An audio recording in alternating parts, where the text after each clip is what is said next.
37थि बोसोरारि जथुमा दतमायाव 13, 14, 15, 16 खुंनायनि थाखाय बिथांमोना बेवहाय थांखि लादों आरो बे हिसाबै जथुम्मानि माखासे प्रिपारेसना सोलिगासिनो दङ। दुलाराय बर' फरायसा आफादनि गावनि माखासे एजेन्डायाव बिथांमोना हाबा मावगोन आरो जथुम्माखौ खुंगोन। नाथाय जोबथा खालि भारतनि नखर मन्त्रि अमित शाह बिथाङा गाहाय आलासि महरै आरो आसामनि chief minister doctor Himanta Biswa Sharma बिथाङा आलासि महरै बेयाव बाहागो लाफैगोन।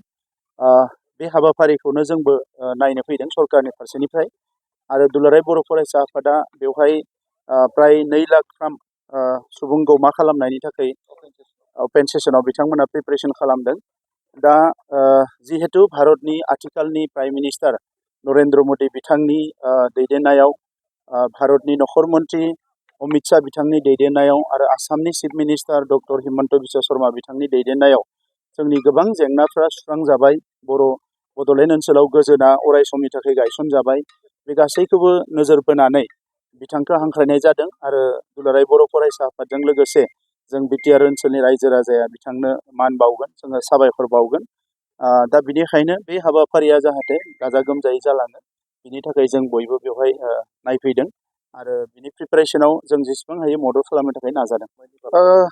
दासिम बेबायदि रायलायाखै जेबो, मानोना अलरेडि जोंहा कच फेक्टरि जि जानांगौमोन बिनि थाखाय वागन बानायनायनि बेवहाय अलरेडि फैसा सेंसन खालामबाय, फान्ड सेंसन खालामबाय भारत सरकारा आरो जिखिनि जोंहा डेभेलपमेन्ट पेकेज दङमोन बेवहायबो 500 करोड़निख्रुइ बांसिन एडमिनिस्ट्रेटिभ एप्रुभेल होबाय सेन्ट्रेल गभर्नमेन्टआ आरो गुबुन गुबुन जेरैबायदि बड'फानि मुङाव दिल्लीयाव मोनसे लामा बिथांनि मुङाव दोननांगोन नेशनेल केपिटेलाव होनना फोसावदोंमोन, रिकुवेस्ट खालामदोंमोन।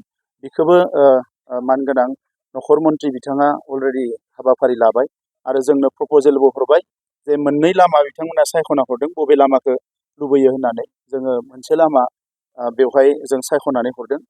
दा बेबायदिनो गुबुन गुबुन हाबाफारिफोर बे माखासेया सोलिगासिनो दङ।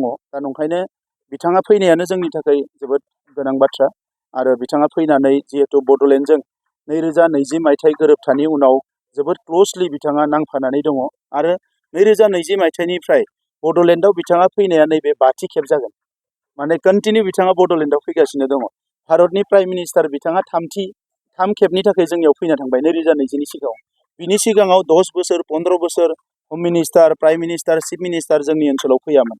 दा बिथांमोना जेला फैबाय, बावैसो नोंथांमोना बयबो नुदों, आंबो दङमोन, दिल्लीयाव खुंनाय जि बड'लेण्ड महा उत्सब बेवहाय बर' थुनलाइ आफाद, बर' फरायसा आफाद, हारिमु आफाद बयबो जयै खुंनाय।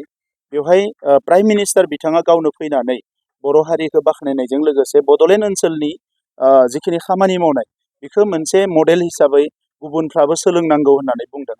दा बेनिफ्रायनो बुजियो जे भारतनि जायफोर दैदेनगिरि, हादोरनि दैदेनगिरि बिथांमोना बड'लेण्डजों बेसेबां खाथि सोमोन्दो दायो लानानै दङ बेखौ जों बयबो बुजियो।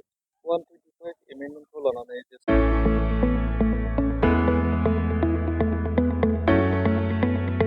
मोनसे गोजोनथाव खौरां, बर' सावथुन नायनो मोजां मोनग्रा रायजो राजाफोरनि थाखाय मोनसे गोजोनथाव खौरां। खम बेसेननि गेजेरजोंनो नोंथाङा नायनो हागोन बर'नि गासै गोजाम गोदान सावथुनफोरखौ।